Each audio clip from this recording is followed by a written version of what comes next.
ನೋಡಿ, ನನ್ನ ಮಗನ ಸ್ಕೂಲಲ್ಲಿ ಇವತ್ತು ಫ್ಯಾಷನ್ ಶೋ ಇತ್ತು. ನಿನ್ನೆ ರಾತ್ರಿನೇ ಹೇಳಿದ್ದೆ ನನ್ನ ಮಗನಿಗೆ, ಮಗ ಫಸ್ಟ್ ಪ್ರೈಸ್ ನಮಗೆ ಹೋಗು ಅಂತೇಳಿ. ಅವ್ನು ಏನು ಮಾಡ್ತೀರಮ್ಮ, ಏನು ಮಾಡ್ತೀರ ಅಂತ ಕೇಳ್ದ. ಏನು ಹೇಳಿದ್ದೆ ನಾನು? ಚಾಮುಂಡಿ ಅಲ್ಲಪ್ಪಿ, ಚಾಮುಂಡಿ ಅಲ್ಲಿಲ್ಲ, ನಾನು ಕಾಳಿ ಆಗ್ತೀನಿ ಅಂತ ಹೇಳಿದ್ದೆ. ನನ್ನ ಮಗನಿಗೆ ಆ ಥರ ಹೇಳಿದ್ದೆ. ಬಟ್ ನಾನು ಆಗಿದ್ದೆ ಸರ್ಪ್ರೈಸು. ಯಾರ್ಯಾರು ಆಗಿಲ್ಲ ಆ ಥರ ನಾನು ವೇಷಭೂಷಣ ಸ್ಪರ್ಧೆಗೆ ರೆಡಿಯಾಗಿ ಹೋಗಿದ್ದೆ. ಫಸ್ಟ್ ಪ್ರೈಸು ಅಂತ ಹೇಳಿದ್ದೆ. ಫಸ್ಟ್ ಪ್ರೈಸೇ ಬಂದಿದೆ. ಆದ್ದರಿಂದ ನನ್ನ ಮಗನ ಕಡೆಯಿಂದ ನನಗೆ ಬಂದಿರೋದ್ರಿಂದ ನನ್ನ ಮಗನ ಕಡೆನೇ ಓಪನ್ ಮಾಡಿಸ್ತೀನಿ. ನೋಡಿ ಏನಿದೆ ಅಂತ ಗೊತ್ತಿಲ್ಲ. ಓಪನ್.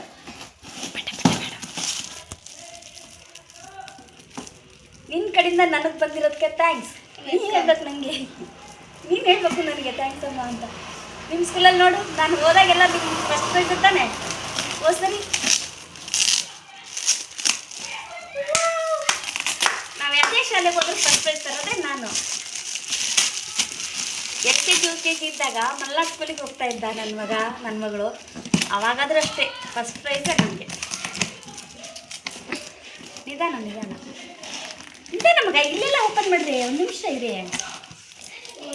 ನೋಡಿ, ನಾವು ಎಷ್ಟೇ ದುಡ್ಡು ಕೊಡ್ತಂದ್ರೂ ಅದರಲ್ಲಿ ಖುಷಿ ಇರಲ್ಲ.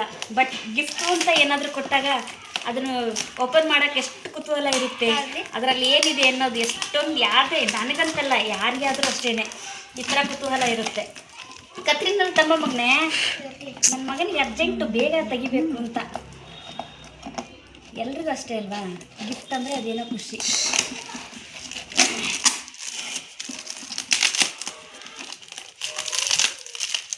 ಮಹಿಳಾ ದಿನಾಚರಣೆ ಅಂಗವಾಗಿ ಅವ್ರ ಸ್ಕೂಲಲ್ಲಿ ಫ್ಯಾಷನ್ ಶೋ ಇಟ್ಟಿದ್ರು. ಸಾಕು, ಅದಕ್ಕೋಸ್ಕರ ಈ ಪ್ರೈಸ್ ನಮಗೆ.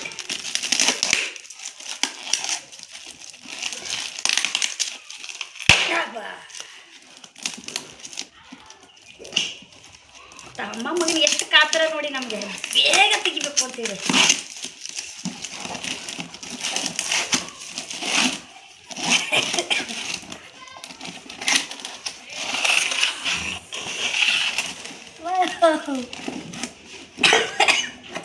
ವಾ, ಸೂಪರ್, ಚೆನ್ನಾಗಿದೆ ಗಿಫ್ಟು. ನೋಡಿ ಈ ಥರ ಇದೆ. ಹೆಣ್ಮಕ್ಳಿಗೆ ಯೂಸ್ ಆಗೋದೇ ಅಲ್ವಾ ಅಡುಗೆ ಮನೇಲಿ. Thank you ma'am.